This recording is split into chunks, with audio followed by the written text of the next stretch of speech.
मैं डॉक्टर देवेंद्र कुमार मिश्र, सहायक professor, JLS college Majhwalia, west Champaran, department of history. आज भारतीय इतिहास के बदलता हुआ इतिहास के विषय पर आप सबों से चर्चा करेंगे और यह जानने का प्रयास करेंगे कि उस समय जो गांव देहात जो था,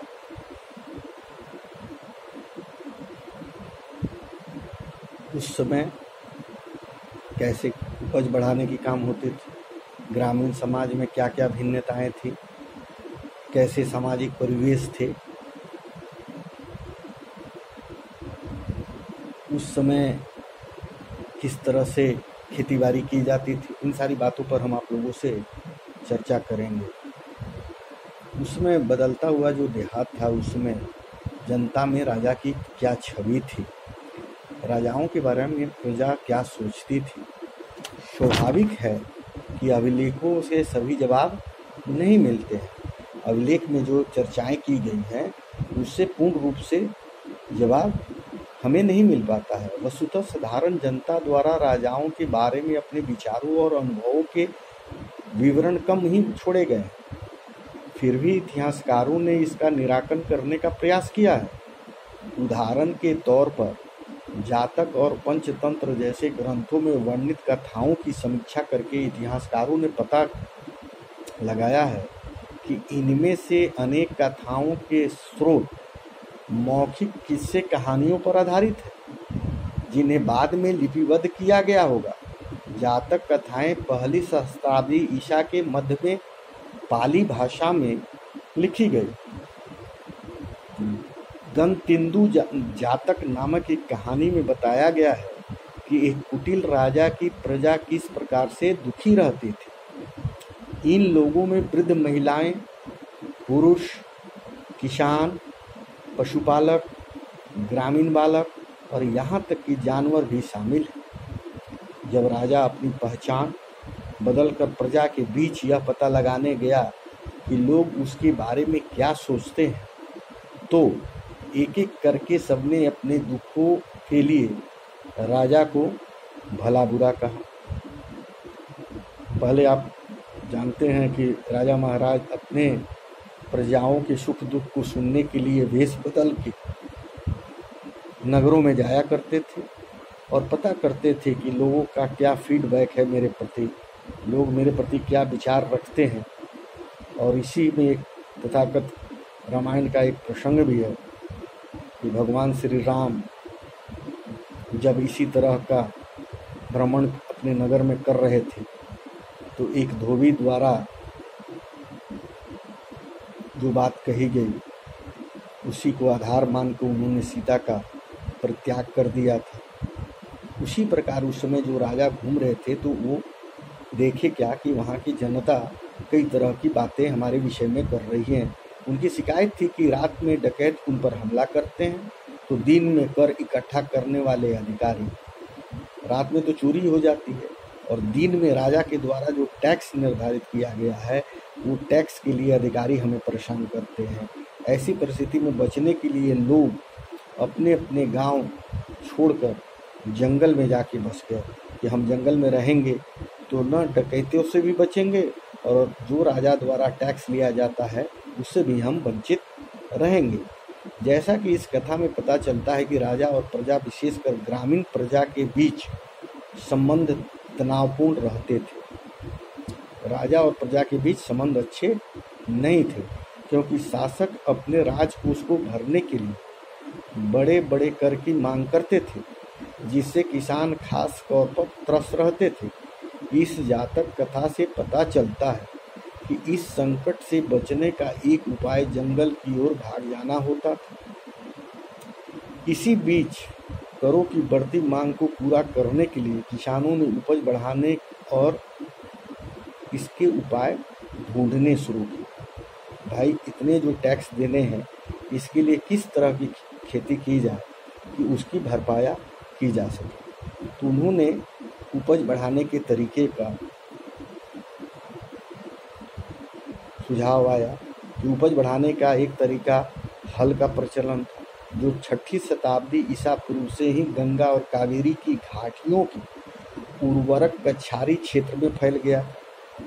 जिन क्षेत्रों में भारी वर्षा होती थी वहां लोहे के फाल वाले हलों के माध्यम से उर्वर भूमि की जुताई की जाने लगी।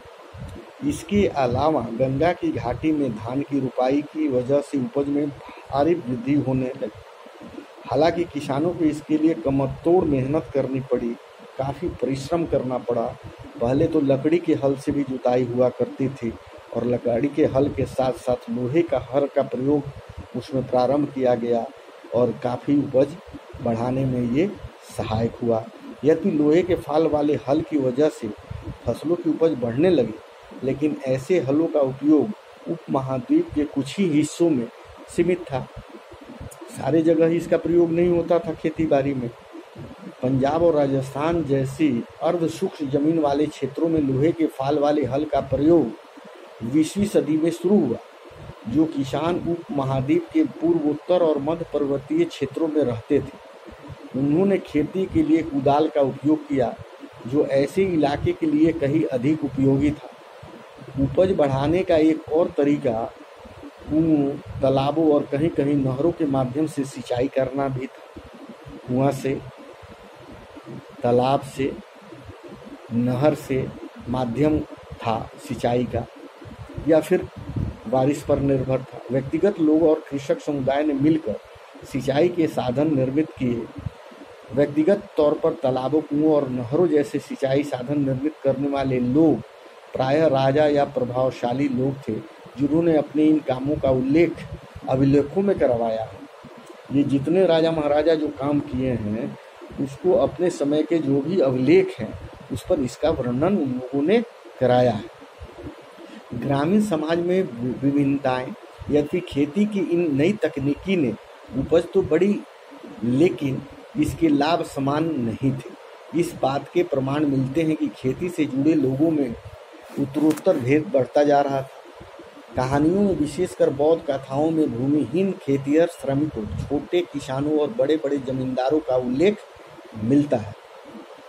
कहाँ? बौद्ध कथा में कि ये कृषकों की भी श्रेणियाँ थी, जिसमें बहुत छोटे किसान भी थे, कुछ मध्यम किसान भी थे, कुछ श्रमिकों का था योगदान और कुछ बड़े बड़े जमींदार का भी उल्लेख इसमें मिलता है। यह उल्लेख पाली भाषा में गहपति का प्रयोग छोटे किसानों और जमींदारों के लिए किया जाता था। बड़े बड़े जमींदार और ग्राम प्रधान शक्तिशाली माने जाते थे, जो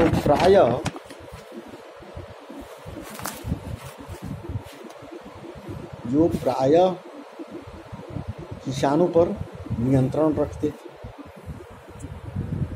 ग्राम प्रधान का पद प्रायः वंशानुगत होता था। ग्राम प्रधान जो होते थे, मुखिया या जो भी ग्राम का जो प्रधान होता था, वो उस पारिवारिक था, वंशानुगत था, जो एक के बाद उसका बेटा होगा, उसके बाद उसका बेटा होगा। आरंभिक तमिल संगम साहित्य में भी गांवों के रहने वाले विभिन्न वर्गों के लोगों का उल्लेख है, जैसे कि बेल्लार या बड़े जमींदार, हलवाहा या हुल्लवर और दास अणिमई। यह संभव है कि वर्गों में यह विभिन्न भूमि के स्वामित्व, श्रम और नई प्रौद्योगिकी के उपयोग पर आधारित हो। ऐसी परिस्थिति में भूमि का स्वामित्व महत्वपूर्ण हो गया, जिसकी चर्चा प्राय विधि ग्रंथों में की जाती है। विधि ग्रंथों के द्वारा ये बताई जाती है कि कई तरह के भूमियों का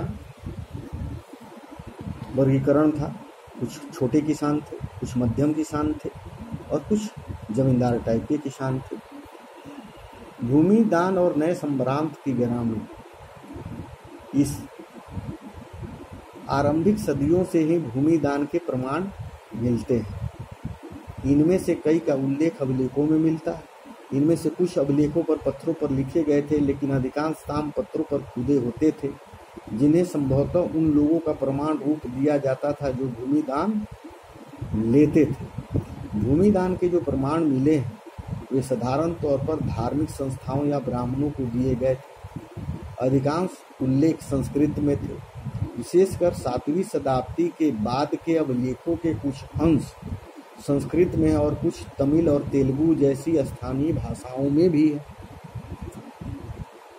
एक अगले पर अगर ध्यान दें और उस पर हम विचार करें, जैसे प्रभावती गुप्त आरंभिक भारत के एक सबसे महत्वपूर्ण शासक चंद्रगुप्त द्वितीय, जो लगभग 375 से 415 ईसा पूर्व की पुत्री थी, उसका विवाह दक्कन पठार के वाकाटम परिवार में हुआ था, जो एक महत्वपूर्ण शासक वंश था। संस्कृत धर्मशास्त्रों के अनुसार महिलाओं को भूमि जैसी संपत्ति पर स्वतंत्र अधिकार नहीं था, लेकिन एक अभिलेख से पता चलता है कि प्रभावती भूमि की स्वामी थी और उसने दान भी भूमि का किया था।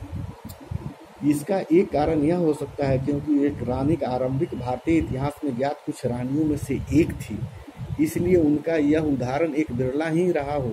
यह भी संभव कि धर्मशास्त्रों को हर स्थान पर समान रूप से लागू नहीं किया जाता हो। अभिलेखों में हमें ग्रामीण प्रजा का भी पता चलता है। इनमें ब्राह्मण, किसान तथा अन्य प्रकार के वर्ग का वर्णन शामिल है, जो शासकों या उसके प्रतिनिधियों को कई प्रकार की वस्तुएं प्रदान करते थे। अभिलेखों के अनुसार इन लोगों को गांव के नए प्रधान की आज्ञाओं का पालन करना पड़ता था और संभवतः अपने भुगतान उसे ही देने पड़ते थे। इस प्रकार भूमिदान अभिलेख देश के कई हिस्सों में प्राप्त हुए हैं। भूमिदान तो भूदान आंदोलन यहाँ भी चलाया गया था और उसमें काफ़ी सफल हुए थे। काफ़ी लोगों ने आज़ादी के पूर्व भी भूमिदान किया था, जो हमें यहाँ भारतवर्ष में भी देखने को मिलता है कई बार। इस प्रकार भूमिदान अभिलेख देश के कई हिस्सों में प्राप्त हुए हैं। क्षेत्रों में दान दी गई भूमि की माप में अंतर है। कहीं कहीं छोटे छोटे टुकड़े तो कहीं कहीं बड़े बड़े क्षेत्र दान में दिए गए हैं। साथ ही भूमिदान में दान प्राप्त करने वाले लोगों के अधिकारियों में क्षेत्रीय परिवर्तन मिलते हैं। इतिहासकारों में भूमिदान का प्रभाव एक क्रम विवाद का विषय बना हुआ है। कुछ इतिहासकारों का मानना है कि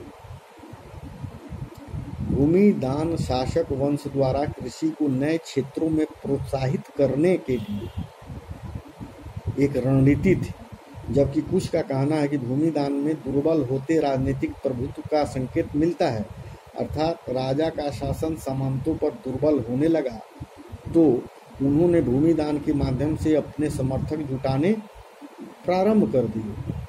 उनका यह भी मानना है कि राजा स्वयं को उत्कृष्ट स्तर के मानव के रूप में प्रतिष्ठित करते थे। कि आप पहले भी देखे हैं कि राजा अपने आप को बड़ा समझते थे, उनका नियंत्रण ढीला होता जा रहा था, इसलिए अपनी शक्ति का आडंबर प्रस्तुत करना चाहते थे। इस तरह हम देखते हैं कि भूमि में जोतने के लिए कई तरह का हल का प्रयोग किया गया। उस पर कई तरह के कृषक थे, कुछ मध्यम वर्ग के थे, कुछ निम्न स्तर के थे, कुछ जमींदार स्तर के थे। और नए प्रयोग से खेती बाड़ी कृषि में उपज काफ़ी बढ़ी, जिससे लोगों को राजा द्वारा निर्धारित कर देने में सहूलियत होने लगी और निरंतर खेती में उपज बढ़ने लगी। इन्हीं सब शब्दों के साथ मैं अपनी वाणी को विराम देता हूँ। धन्यवाद।